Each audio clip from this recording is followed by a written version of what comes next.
Chapter 15. The Devotees. On the whole, the devotees were very normal people. By no means all were scholars or intellectuals. In fact, it not infrequently happened that some intellectual preoccupied with his theories would fail to perceive the living truth and drift away, while some simple person would remain in worship and, by his sincerity, draw on himself the grace of Bhagavan.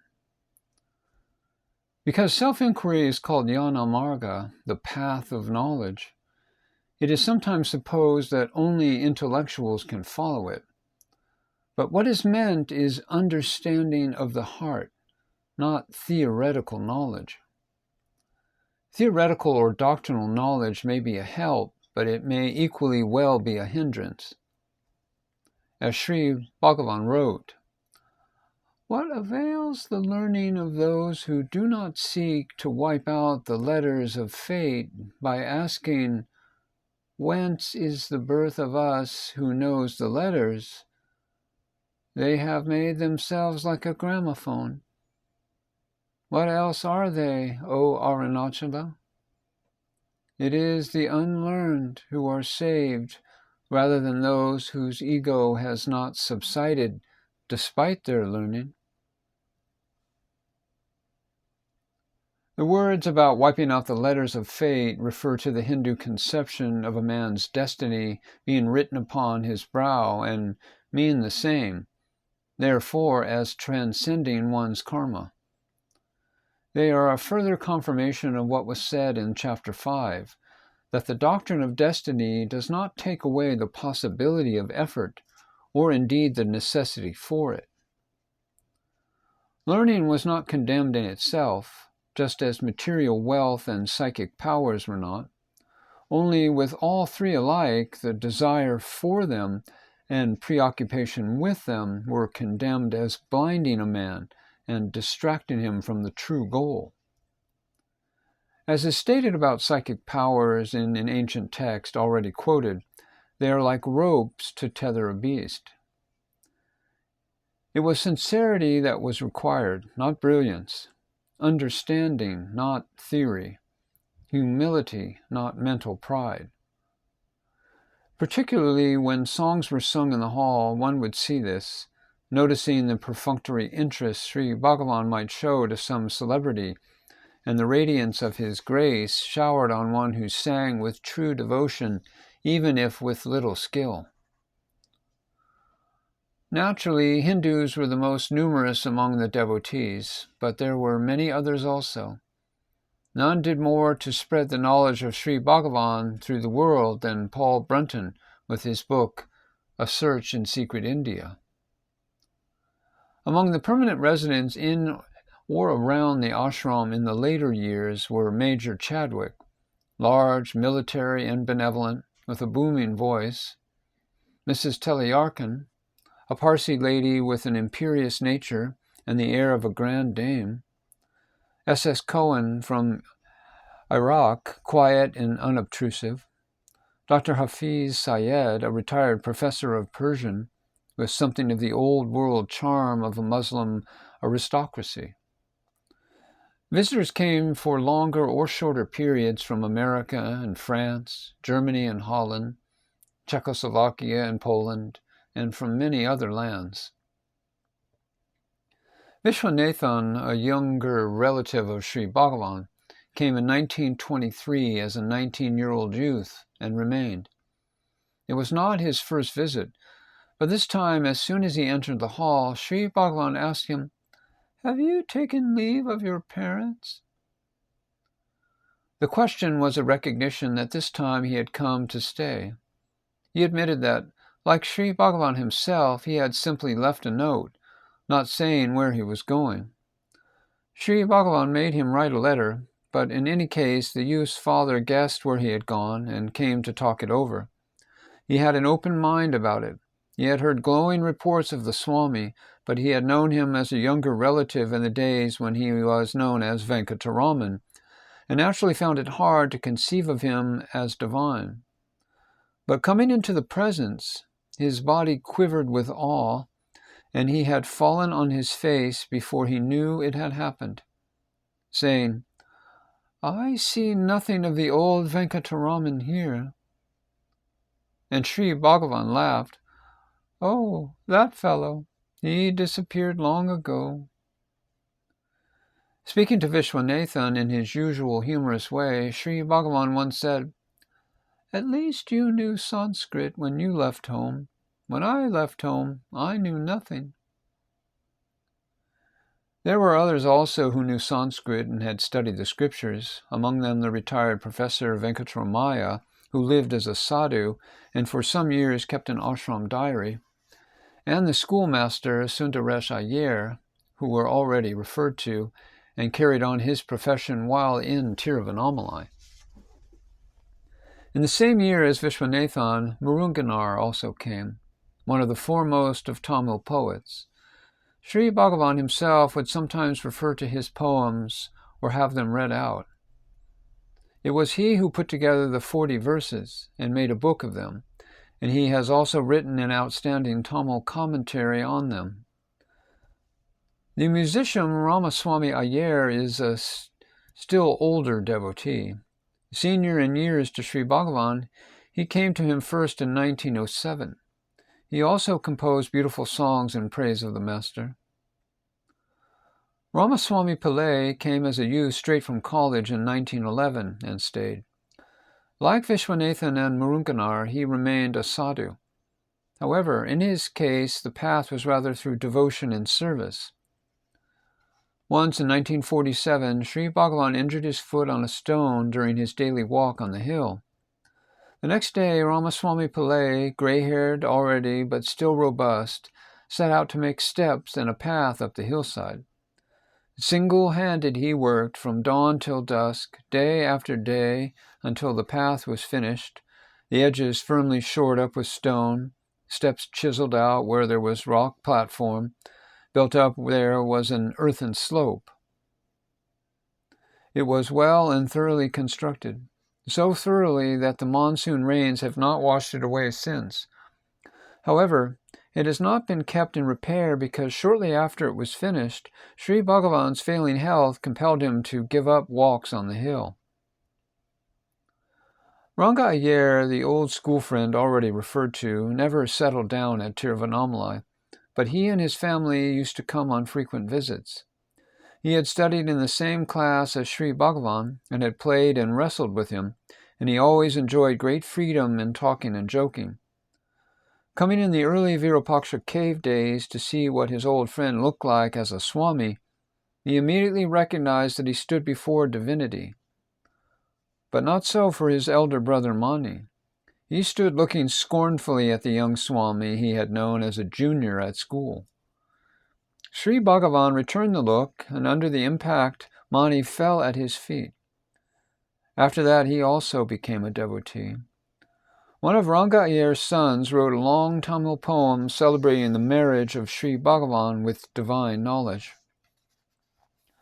A large part of the Maharshi's Gospel was compiled from conversations with the Polish refugee Morris Friedman. 2 Polish ladies are well-known figures at the ashram. When Mrs. Noy had returned to her native America, she could not restrain her tears. Sri Bhagavan consoled her. "Why do you weep? I am with you wherever you go." It is true of all of Bhagavan's devotees, he is always with them. If they remember him, he will remember them. Even if they let go of him, he will not let go of them. Nevertheless, to have it said to one personally was a great blessing. My 3 children, the only European children at Tiruvannamalai, were conspicuous among the devotees.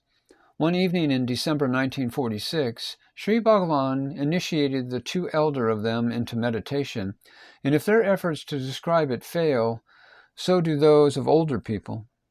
Kitty, who was 10, wrote, "When I was sitting in the hall this evening, Bhagavan smiled at me, and I shut my eyes and began to meditate. As soon as I shut my eyes, I felt very happy and felt that Bhagavan was very near, very near to me, and very real, and that he was in me. It wasn't like being happy and excited about anything. I don't know what to say, simply very happy, and that Bhagavan is so lovely. And Adam, who was 7 then, wrote, "When I was sitting in the hall, I didn't feel happy, so I began to pray, and I felt very happy, but not like having a new toy, just loving Bhagavan and everyone." Not that children sat often or long hours in the hall. When they felt like it, they sat. More often they played about. When Frania, my youngest child, was 7, the other 2 were talking about their friends, and she, having no real friends yet, but not wanting to be left out, said that Dr. Syed was her best friend that she had in the entire world. Sri Bhagavan was told and said, "Ah." And her mother said, "What about Bhagavan?" "Oh." This time he turned his head and showed real interest. And Frania said, "Bhagavan is not in the world." And Bhagavan once again said, "Ah." He sat up upright with an expression of delight, placing his forefinger against the side of his nose in a manner he had done when showing surprise. He translated the story into Tamil and repeated it delightfully to others who entered the hall. Later, Dr. Syed asked the child where Bhagavan was, if not in the world, and she replied, "He is everywhere." And still he continued in Quranic vein, "How can we say that he is not a man in the world like us when we see him sitting on the couch and eating and drinking and walking about?" And Frania, the young child, replied, "Let's talk about something else." And yet any mention of devotees is invidious because there are always others who could be mentioned. For instance, few spoke with Sri Bhagavan more freely than Devaraja Mudaliar or T.P. Ramachandra, whose grandfather had once taken the young Sri Ramana by force to a ceremonial meal in his house, the only house in which Bhagavan ever took food after his arrival at Tiruvannamalai. Many beautiful pictures of Sri Bhagavan showing incredible variety of expression were taken by Dr. T.N. Krishnaswamy, who used to come on occasional visits from Madras.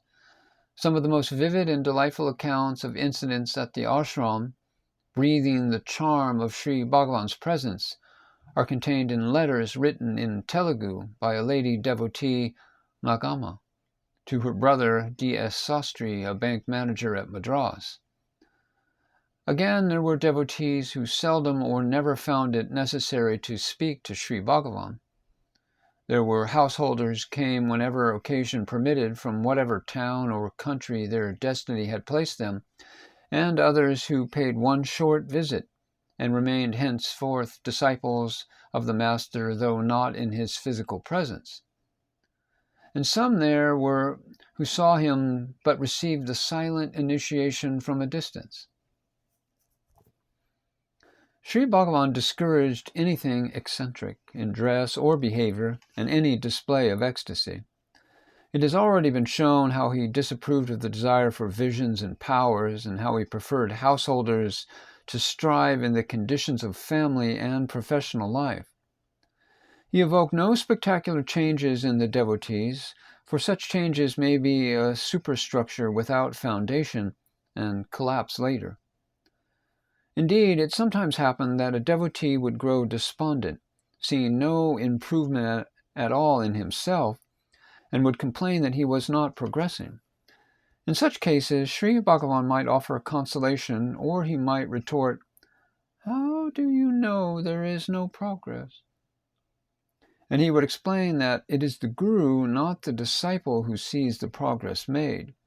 It is for the disciple to carry on perseveringly with his work, even though the structure being raised may be out of sight of the mind. It may sound a hard path, but the disciple's love for Bhagavan and the graciousness of his smile gave it beauty. Any exaggerated course, such as muna or silence, was also discouraged. On at least one occasion, Sri Bhagavan made this very clear. Hearing that Major Chadwick intended to go in silence the next day, he spoke at length against the practice, pointing out that speech is a safety valve and that it is better to control it than to renounce it, and making fun of people who give up speaking with their tongue and speak with their pencil instead. Bhagavan insisted the real Muna is in the heart, and it is possible to remain silent in the midst of speech, just as it is to remain solitary in the midst of people. Sometimes, it is true, there was exaggeration. In accordance with the concealed nature of his spiritual instruction, explained in the previous chapter, Sri Bhagavan would seldom explicitly bid or forbid, and yet those who embarked on any exaggerated course must have felt his disapproval, even if they did not admit it to themselves, for they almost invariably began absenting themselves from the hall. I recollect one such case where the mental balance was threatened, and Sri Bhagavan said explicitly, "Why does she not come to me?" One has to know how scrupulously he avoided giving explicit instructions or telling anyone to come or go, how skillfully he parried any attempt to maneuver him into doing so, how binding and how precious the slightest indication of his will was considered, in order to appreciate the significance of such a saying. In this case, the devotee did not come, and shortly afterwards her mind was unhinged. This was not the only instance. Despite the air of normality, the terrific force radiating from Sri Bhagavan was too potent for some who came. It was noticeable that in any such case, as soon as the mental balance had been destroyed, the person would cease to seclude himself and begin coming to the ashram. It was also noticeable that Sri Bhagavan would sometimes scold such a person like a naughty child who had permitted himself some indulgence that he could and should have resisted. In a fairly high proportion of cases, a fight began to be put up under his influence, and the sufferer struggled back to normality. Although such cases have to be mentioned in order to complete the picture, it should not be imagined from the space bestowed on them that they were at all frequent. They always remained rare.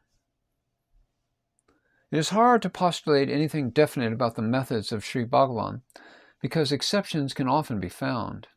There were cases when his instructions were explicit, especially if one could approach him alone.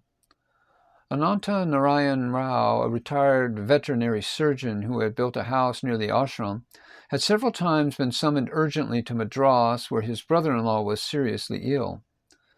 On one occasion he received a telegram to this effect, and although it was late in the evening, took it straight to Sri Bhagavan. Previously he had never paid much attention, but this time he said, Yes, you must go." And he began speaking of the unimportance of death. A.N. Rao went home and told his wife that this time the disease must be fatal. They reached Madras a couple of days before his brother-in-law passed away. One heard occasionally of more dynamic instances also, such as a devotee being instructed to use the name Ramana as an invocation, but they were never much spoken about. Usually a devotee would himself take a decision and then announce it tentatively. The deciding was a part of his sadhana. If it was rightly done, there would be a smile of approval that made the heart sing, perhaps a brief verbal consent. If the decision was not approved, that also would usually be visible. A householder once announced his decision to leave Tiruvannamalai for some other town where he could get a better job that paid much more. Sri Bhagavan laughed, "Everyone is free to make plans." The plan did not come off. When one of India's political leaders went to Madras to hold meetings, an attendant who was an admirer of his asked leave to go there. Sri Bhagavan sat with a face like stone, as though he had not heard. Nevertheless, the attendant went. He rushed from meeting to meeting, arriving always too late or failing to obtain admission. And when he got back, Sri Bhagavan teased him about it. "So, you went to Madras without permission." Did you have a successful trip? So completely devoid of ego was he that he could talk or joke about his own actions as naturally and impersonally as about those of anyone else.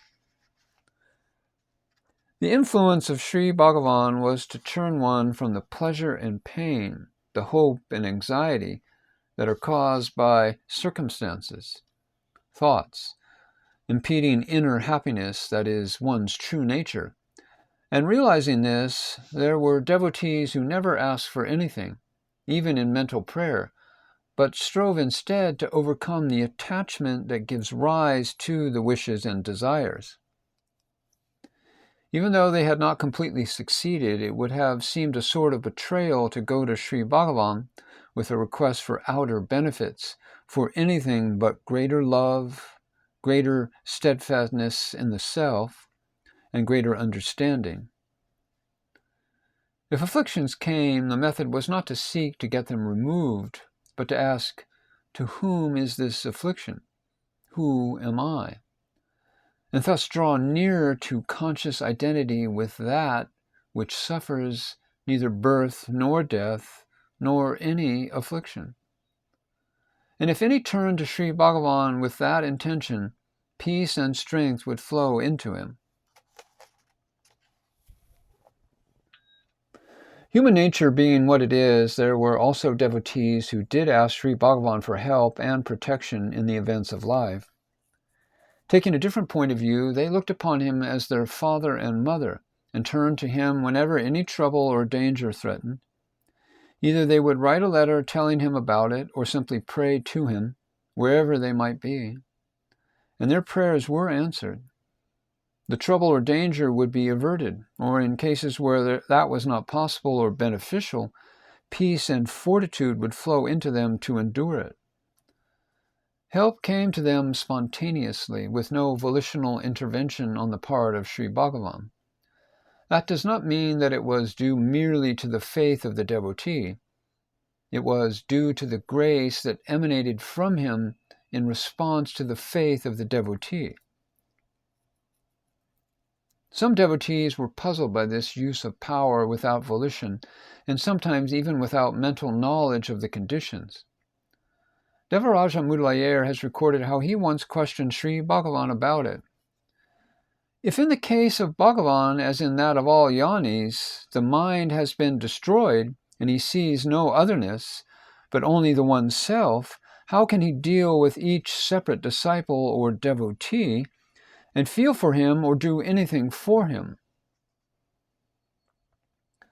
I asked Bhagavan about this, and he added, "It is evident to me and many others with me here that when we intensely feel about any of our troubles and appeal to Bhagavan, mentally from wherever we happen to help, that help comes instantaneously. A man comes to Bhagavan, some old devotee of his. He proceeds to relate all sorts of troubles he has had since his last meeting with Bhagavan. Bhagavan listens to his story patiently and sympathetically, occasionally even expressing wonder and interjecting, 'Oh, is that so?' The story often ends. When all else failed, I finally appealed to Bhagavan, and Bhagavan alone saved me," is the common theme. Bhagavan listens to all of this as though it was news to him, and even tells others who come later, "It seems such and such things have happened to so-and-so since he was last with us." We know that Bhagavan never pretends, so he is apparently not aware of all that has happened, at least on one plane, until he is told. At the same time, it is clear to us that the moment we are in anguish and cry for help, he hears us and sends help in one way or another, at least by giving fortitude or other facilities for bearing the trouble that has descended on us, if for some reason it cannot be averted or modified. When I put all this to Bhagavan, he replied, "Yes, all that happens automatically." It was very rarely that Sri Bhagavan deliberately used supernatural powers. Moreover, if he did so, it was as concealed as if an initiation or spiritual instruction. In the later years, there was one householder among the attendants, a Raja Gopal Iyer. He had a son of about 3 who had been given the name of Ramana, a pleasant little fellow who used to run and prostrate to Sri Bhagavan daily. One evening, after the devotees had dispersed for the night, the child was bitten by a snake. Raja Gopal Iyer picked him up and ran straight to the hall. Even so, the child was already blue with the cobra venom and gasping by the time he got there. Sri Bhagavan passed his hands over him and said, "You are all right, Ramana." And he was all right. Raja Gopal Iyer told a few of the devotees, but it was not much talked about. Although they shade into one another, a distinction has to be drawn between asking for boons and relying on Sri Bhagavan's protection and welfare. The latter he certainly approved of. If any cast the burden of their welfare on him, he accepted it. In Arunachala Shiva, he wrote, depicting the attitude of the disciple to the Guru, "Didst thou not call me in? I have come in, and my maintenance is now thy burden." He once, on the request of a devotee, selected 42 verses from the Bhagavad Gita and arranged them in a different sequence to express his teaching, and among them was the verse, "I undertake to protect and secure the welfare of those who, without otherness, meditate on me and worship me and ever abide thus attuned." There may be severe trials and periods of faith-testing insecurity, but a devotee who puts his trust in Sri Bhagavan is always looked after.